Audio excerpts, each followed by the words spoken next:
Champions trophy ஆஸ்திரேலிய அணியை வீழ்த்தி அரையிறுதிக்குள் நுழைந்த ஆப்கானிஸ்தான் அணி.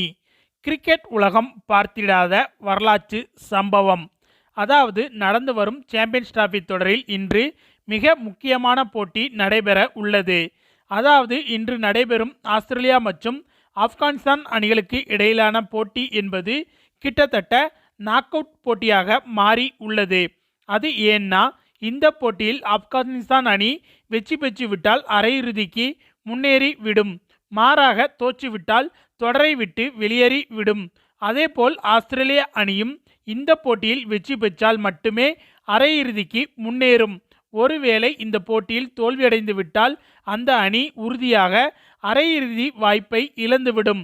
இந்த இக்கட்டான நிலையில் இந்த போட்டியின் போது மழை பெய்ய வாய்ப்புள்ளதாக வானிலை அறிக்கைகள் வேறு இப்போது வெளிவந்து இருக்கிறது. இந்த போட்டி பாகிஸ்தானில் உள்ள லாகூரில் வைத்து நடைபெற உள்ளது. அந்த வகையில் போட்டி நேரத்தின் போது மாலை 6 அல்லது 7 மணி வரை மழை பெய்யக்கூடும் என பல்வேறு வானிலை அறிக்கை தளங்களும் சுட்டிக்காட்டி உள்ளன. குறைந்தபட்சமாக 20%, அதிகபட்சமாக 71% வரை மழை பெய்ய வாய்ப்புள்ளதாக கூறப்பட்டு இருக்கிறது. மேலும் பாகிஸ்தானில் உள்ள மைதானங்களில் மழைநீர் வடிகால் வசதி சரியாக இல்லை என்பதால் மழை பெய்தால் ஆடுகளங்கள் குளம் போல மாறிவிடும். அப்போது அதை வெளியேற்றுவதற்கு நீண்ட நேரம் ஆகும்.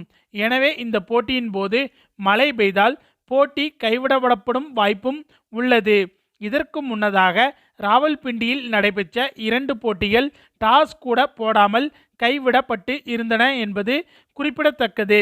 அதேபோல இந்த போட்டியிலும் நடக்கலாம் என்ற அச்சம் ஏற்பட்டு உள்ளது.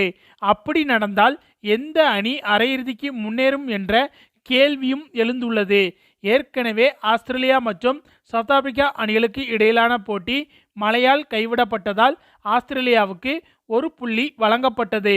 அதனால் தற்போது ஆஸ்திரேலிய அணி 1 வெற்றி மற்றும் மழையால் கிடைத்த 1 புள்ளியுடன் மொத்தம் 3 புள்ளிகளை பெற்றுள்ளது. ஆப்கானிஸ்தான் அணியோ 2 போட்டிகளில் விளையாடி 1 வெற்றியுடன் 2 புள்ளிகளுடன் உள்ளது.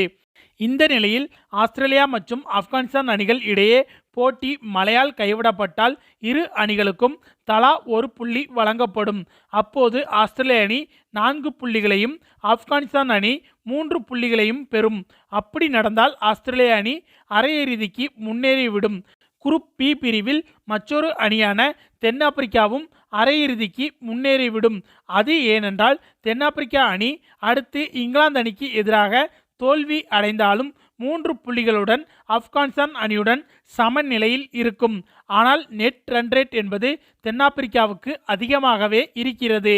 அந்த வகையில் ஆப்கானிஸ்தான் அணியை தென்னாப்பிரிக்கா அணி எளிதாக முந்திவிடும். எனவே லாகூரில் நடைபெற உள்ள இன்றைய போட்டியில் மழை பெய்தால் அது ஆப்கானிஸ்தான் அணிக்கு மிகப்பெரிய பாதகமாக அமையும். அதே சமயம் அது ஆஸ்திரேலியாவுக்கு சாதகமாகவும் அமையும். இந்த நிலையில் இந்த இரு அணிகளுக்கு இடையே சமீபத்தில் நடைபெற்ற வார்ம் அப் மேட்ச் ஒன்றில் முதலில் பேட்டிங் செய்த ஆஸ்திரேலிய அணியை 249 ரன்களில் சுருட்டி இருந்தது ஆப்கானிஸ்தான் அணி. பின்னர் 249 ரன்களை சேசிங் செய்ய களமிறங்கிய ஆப்கானிஸ்தான் அணி ஆரம்பம் முதலே நன்றாக பேட்டிங் செய்து வந்தது. ஒரு கட்டத்தில் கடைசி 6 பந்துகளுக்கு 20 ரன்கள் தேவைப்பட்ட நிலையில் நம்ம ரஷீத் கான் 3 சிக்சர்கள் மற்றும் 2 ரன்கள் எடுத்து ஆப்கானிஸ்தான் அணியை அபாரமாக வெற்றி பெற செய்துவிட்டார்.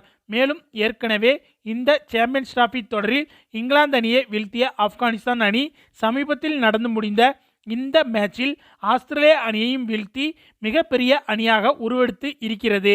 எனவே இன்று மழை பெய்யாமல் இந்த போட்டி நடைபெற்றால் ஆப்கானிஸ்தான் அணி வெற்றி பெறுவதற்கும் அதிக வாய்ப்புகள் இருக்கிறது என்பது குறிப்பிடத்தக்கது. ஓகே ஃப்ரெண்ட்ஸ், இன்றைய போட்டியில் ஆப்கானிஸ்தான் அணி வெற்றி பெறுவதற்கு வாய்ப்புகள் இருக்கிறதா என்பது பற்றி உங்களுடைய கருத்துக்களையும் மறக்காமல் கமெண்டில் சொல்லுங்கள். மேலும் இந்த வீடியோ பிடிச்சிருந்தா லைக் அண்ட் ஷேர் பண்ணுங்கள், நம்ம சேனல் சப்ஸ்கிரைப் பண்ணுங்கள், கூடவே பெல் பட்டனையும் கிளிக் பண்ணுங்கள். தேங்க்ஸ் ஃபார் வாட்சிங்.